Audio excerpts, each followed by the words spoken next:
اللہ تعالیٰ نے قرآن میں فرمایا الا بذکراللہ تطمئن القلوب، دلوں کا اطمینان اللہ نے اپنی یاد میں رکھا ہے. اور اللہ کی یاد، اللہ کا ذکر جو ہے ان میں سے سب سے بہترین طریقہ جو اللہ کو یاد کرنے کا وہ کیا ہے؟ وہ نماز ہے. تسبیحات بھی اللہ کو یاد کرنے کا ایک طریقہ ہے، اور اگر دیکھا جائے دعا بھی اللہ کو یاد کرنے کا طریقہ ہے، اللہ کی بڑائی کرنا، اور یہ تمام طریقے جو ہیں وہ اسی طریقے سے قرآن کو بھی اللہ تعالیٰ نے ذکر ہی کہا. تو اگر دیکھا جائے تو نماز ایک ایسا عمل ہے کہ جس میں تقریباً ساری ذکر کی جو اقسام ایک جگہ پہ اکٹھی ہو جاتی ہیں.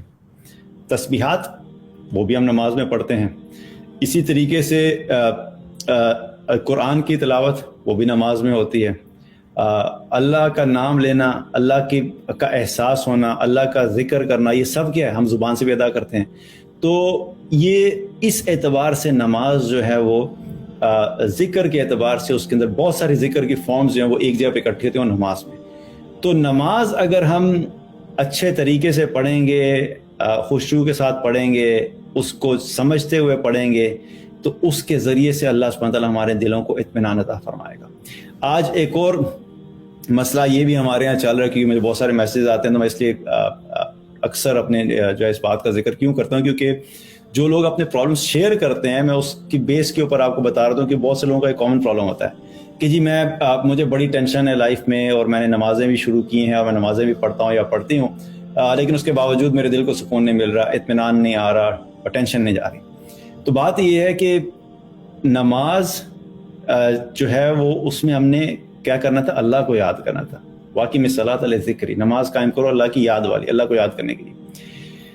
تو نماز پڑھتے ہوئے بھی جب ہم جس ٹینشن سے نکلنے کے لیے ہم نماز پڑھ رہے ہیں، اور نماز میں بھی اسی ٹینشن کو سوچ رہے ہیں، تو پھر اس ٹینشن سے کیسے باہر نکلیں گے؟ ایک انسان کسی مشکل سے گزر رہا ہے، کسی دوسرے انسان کے ساتھ لڑائی ہو گئی، کوئی پرابلم ہو گیا، کوئی آرگیومنٹ ہو گیا، جاب کا ایشو چل رہا ہے، بزنس کا پرابلم چل رہا ہے، ریلیشن شپ کا ایشو چل رہا ہے، کوئی بھی پرابلم ہے. اب نماز جو تھی، نماز کا مقصد یہ تھا کہ اس نماز میں اپنی دنیا کے سارے مسائل اور سارے پرابلمز کو سائیڈ پہ رکھ کے، یہ جو تم 4 رکعت نماز ظہر کی پڑھنے جا رہے ہو فرض، اور وہ 4 رکعت تم ادا کرو گے 6-7 منٹ میں، 8 منٹ میں فار ایگزامپل، یہ 6-7 منٹ جو تھے ہمارے لیے کیا تھا؟ یہ 6-7 منٹ ہم نے اللہ کو یاد کرنا تھا. اور ان 6-7 منٹ میں اللہ کی یاد کے علاوہ کوئی اور یاد نہیں ہونی چاہیے تھی. لیکن اس 6-7 منٹ کے اندر بھی وہی مسئلہ جس کو ہم سوچ رہے تھے، اس میں بھی نماز کے دوران بھی ہم وہی مسئلہ سوچ رہے ہیں. تو نہ دل اس مسئلے سے ہٹا، نہ دماغ اس مسئلے سے ہٹا، اور وہ اللہ جس نے اس پرابلم کو ریزالو کرنا تھا، اور وہ اللہ جس کی یاد سے ہمارے دل کو سکون آنا تھا، اس کی یاد بھی کوئی نہیں ہے. تو ہم نے سارا میس تو خود ہی کریٹ کر لیا. تو جب تک ہم نماز کو اس کے جو ادائیگی کی شرائط ہیں اور اس کو خشوع کے ساتھ نہیں کریں گے، جس نماز میں اللہ کی یاد نہیں ہوگی، تو وہ نماز انسان کے دل کو سکون نہیں دے سکتی. اللہ تعالیٰ مجھے بھی توفیق عطا فرمائے کہ ہماری نمازیں جو ہیں، ہم نے اپنی نمازوں کو چونکہ ویسا بنایا ہی نہیں، اس پہ کبھی ہم نے محنت ہی نہیں کی. ہم نماز صرف کاؤنٹ پورا کرنے کے لیے پڑھتے ہیں.